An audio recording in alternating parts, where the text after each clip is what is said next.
Just before we start, I just want to acknowledge how heartbroken we are about the mass shooting in Allen, Texas. It's really close to home, obviously, and just tragic. And, frankly, when you hear, victims as young as 5 years old, you just, you get tired of hearing it. And I think, when you hear Sandy Hook and Parkland and Nashville, unless it's in your backyard, you compartmentalize it and put it aside. And then when it happens in your backyard, you realize, the horror of it. And, I don't pretend to know the answer on how to fix it, but it's too great a country and too many intelligent people not to do something about it.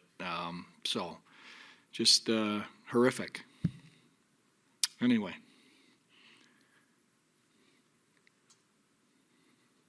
How do you kind of, you talk about that stuff that you're just moving on to the game. How Yeah. do you kind of compartmentalize all that? Yeah. I mean,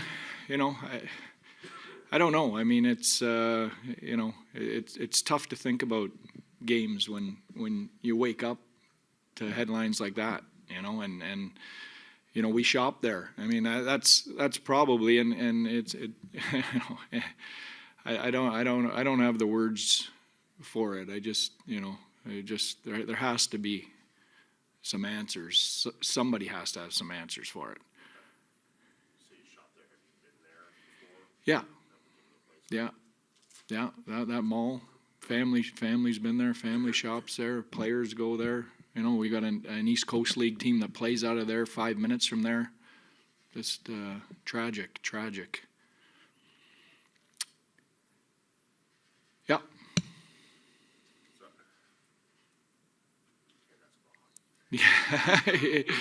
Yeah, I hear you. Probably not a great time to talk hockey. But Being in this arena twice, do you kind of get a feel for what the atmosphere? I know it's playoffs are different, but does it help to get a feel for the atmosphere so recently? Yeah, great arena, great franchise, great city.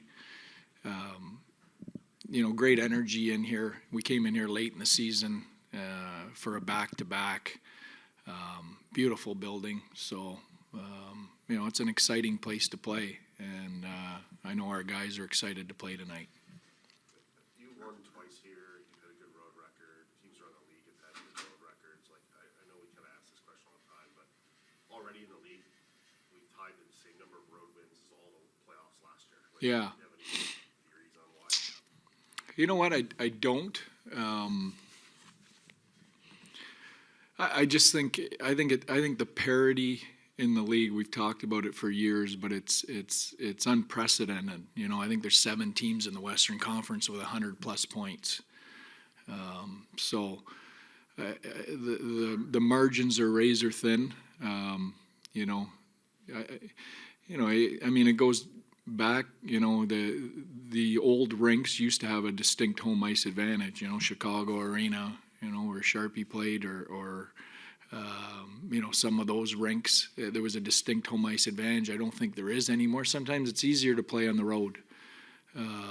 Less distractions, less pressure to try and make plays and maybe put a show on for your hometown fans. I don't have the answer, but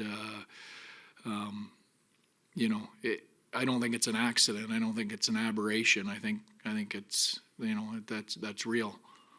You talked the other day about the lack of awards for your team, and when you coach a team, it's finalist.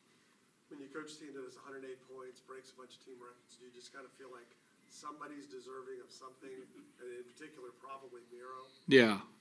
Yeah, I talked about that the other day. I know it sounds like sour grapes, and it by no means is any kind of reflection on the players that did get nominated, because they're all fantastic players. I just feel like our 2 guys just don't get enough recognition, for the seasons they've had. The two guys I specifically talked about, Wyatt Johnson and Miro.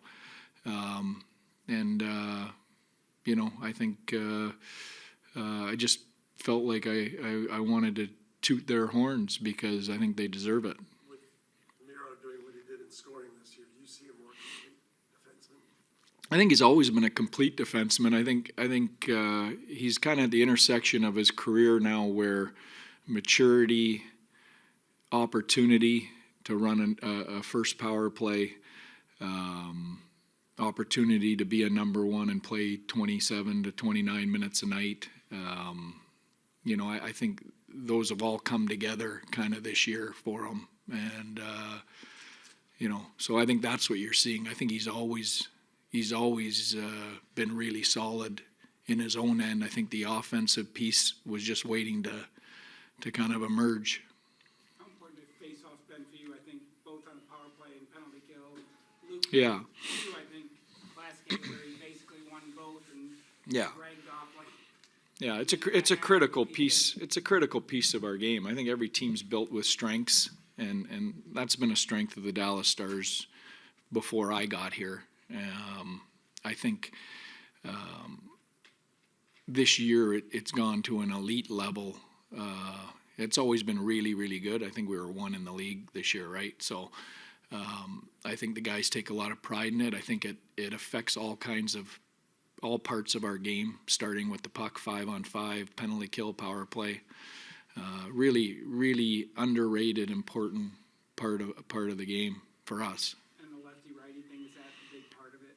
Yeah, It seems for like sure. on every Yeah, for sure. I mean, it's such a specialty now that you can have the best face-off guy in the world, and if you stick him on the wrong side of the ice, he's average. So you need that. Curious what your approach to special teams. Talk to the players. They almost view power play as like the privilege as the reward, and PK is like when you're coming up, you have to, if you can't, do whatever else that you do on the PK. How Yeah. do you view the balance of the two and how players view those? Yeah. I don't know. I've always believed. I've never believed that the penalty kill should just be another shift for a good player. I think the best penalty killing teams I've had have been guys that really take pride in jumping over the boards and getting the job done. It's not just another shift for them, in a 22-minute night game. And I think that's how this group's built. Glendening, Kiviranta, Faxa, Delandria, those are our main four guys. Hack and Lindell, those guys don't play on the power play, and they hop over the boards, and they take a ton of pride in that, and I think that's a real key component.